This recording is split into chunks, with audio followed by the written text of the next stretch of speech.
নমস্কার, radio city বাংলায় আপনাদের স্বাগত। পার্শ্ব শিক্ষকদের দীর্ঘদিনের আন্দোলন, তবুও পার্শ্ব শিক্ষকদের দিকে নজর নেই রাজ্য প্রশাসনের।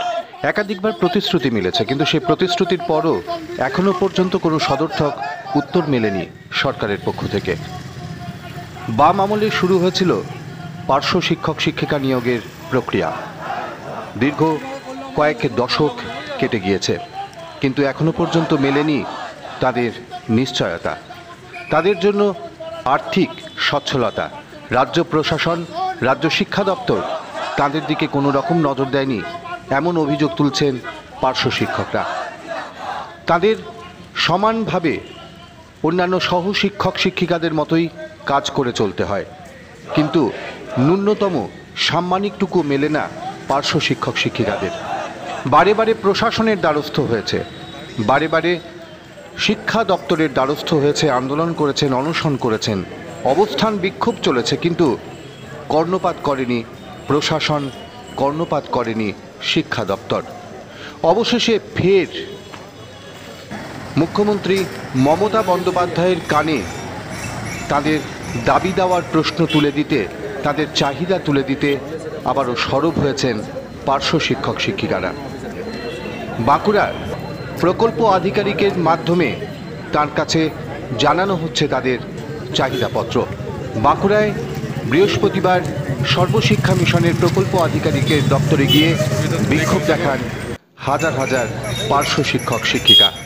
তাদের দাবি, শিক্ষক শিক্ষিকাদের সম্মান দিতে হবে, সম কাজে সম বেতন দিতে হবে, তাদের সিসিএল, এছাড়াও একাধিক দাবি দেওয়া রয়েছে। আর সবচেয়ে বড় যে দাবি, সম কাজে সম বেতন। দীর্ঘদিন তাদের প্রতিশ্রুতি দেওয়া হয়েছে, কিন্তু এখনো পর্যন্ত মেলেনি তার কোনো প্রত্যুত্তর। অর্থাৎ সেই প্রতিশ্রুতি রক্ষা করুক এবার সরকার, সেই দাবি তুলেছেন পার্শ্ব শিক্ষকরা। দাবি দেওয়া জানিয়েছিলাম। আজকে আমরা অবশেষে প্রতিটা জেলায় ডিস্ট্রিক্ট এডুকেশন অফিসারের কাছে এলাম যে পার্শ্ব শিক্ষকদের সংসারটা চলছে না।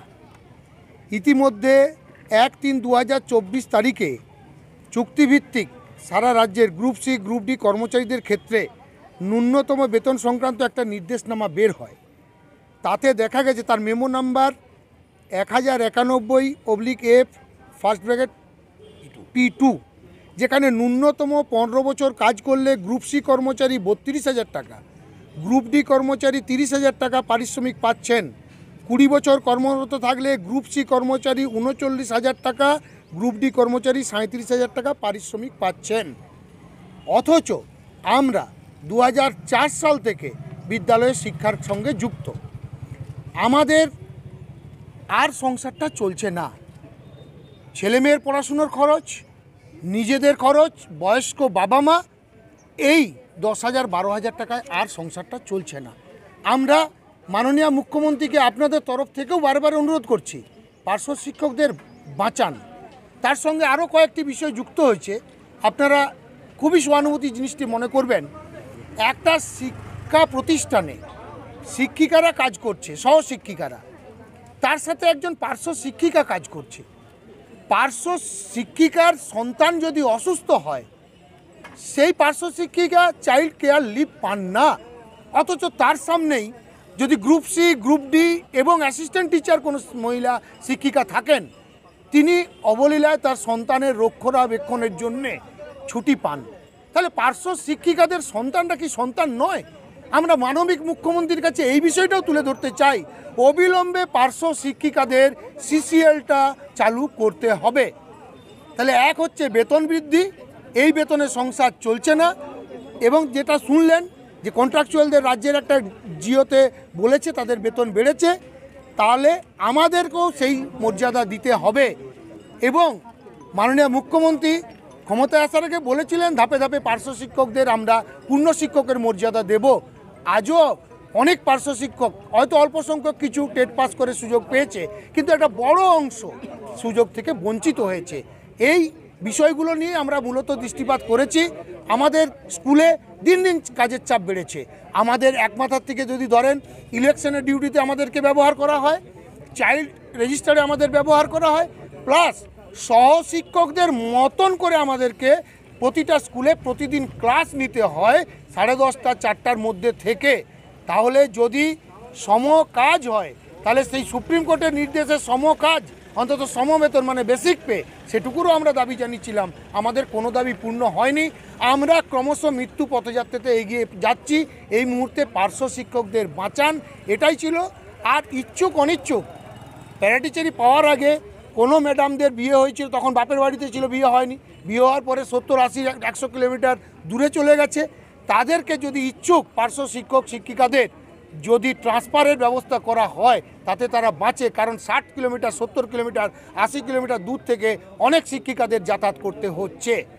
আরেকটি বিষয় খুবই সংবেদনশীল, বাঁকুড়া জেলায় অলচিকি পার্শ্ব শিক্ষক শিক্ষিকাদের অনেকেই যারা প্রাথমিকে টেট পাস করেছিলেন তারা যখন নিয়োগের ক্ষেত্রে গেছে তখন তাদের এনআইএসের ডিগ্রি, এনআইএসের 18 মাসের ডিগ্রি, আপনারা জানেন যে সুপ্রিম কোর্ট এনআইএসের 18 মাসের ডিগ্রিকে আমাদের রাজ্যে প্রাথমিক শিক্ষক নিয়োগের ক্ষেত্রে ওই ক্রাইটেরিয়াটা বাতিল হয়েছে। তাহলে আমার যে বাঁকুড়া জেলায় অলচিকি পার্শ্ব শিক্ষক শিক্ষিকারা আছেন যারা টেট পাস কোয়ালিফাই, তাদের কোনো কোনো জায়গায় ঝাড়গ্রাম জেলায় এই অর্ডার হয়েছে, বাঁকুড়া জেলায় এখনও হয়নি। ইমিডিয়েট যারা এই ডিএলএড প্রশিক্ষণ নিতে ইচ্ছুক, অন স্যালারি ডেপুটেশন ভ্যাকেন্সি, তাদেরকে সবেতন ছুটি দিয়ে 2 বছর 2 ইয়ার্স ডিএলএড প্রশিক্ষণের ব্যবস্থা করতে হবে। এই দাবিগুলি মূলত তুলে ধরেছি। সব দাবির শেষে একই কথা, পার্শ্ব শিক্ষকদের সংসারটা চলছে না, বয়সের ভারে বৃদ্ধ মা বাবা সন্তান নিয়ে তারা বাঁচতে পারছে না। এইগুলি আমরা মূলত তুলে, আমরা ডিস্ট্রিক্ট এডুকেশন অফিসারের সঙ্গে দেখা করলাম। আমাদের মাধ্যম যদি আপনারা দেখেন, প্রতি মাননীয় মমতা বন্দ্যোপাধ্যায়, সম্মানীয় মুখ্যমন্ত্রী, পশ্চিমবঙ্গ সরকার, মাধ্যম জেলা শিক্ষা আধিকারিক, আমরা যে আবেদনটা তুলে দিয়েছি এটা শিক্ষা আধিকারিক কথা দিয়েছেন, এটা উনি মেল করবেন, মাননীয় মুখ্যমন্ত্রীর কাছে উনি মেল করবেন আমাদের এই দাবিগুলি তুলে দেওয়ার জন্যে। কিছু দাবি যেগুলো এখানেই সমস্যার সমাধান হয়, কিছু দাবি পলিসি মেকিং এখানে হয় না, ইনাদের মাধ্যমে আমরা রাজ্যে সেই দাবিটা পৌঁছে দিতে। পার্শ্ব শিক্ষকদের অবিলম্বে বেতন বৃদ্ধি করতে হবে, পার্শ্ব শিক্ষিকাদের সিসিএল চালু করতে হবে, পার্শ্ব শিক্ষিকাদের সিসিএল চালু করতে হবে।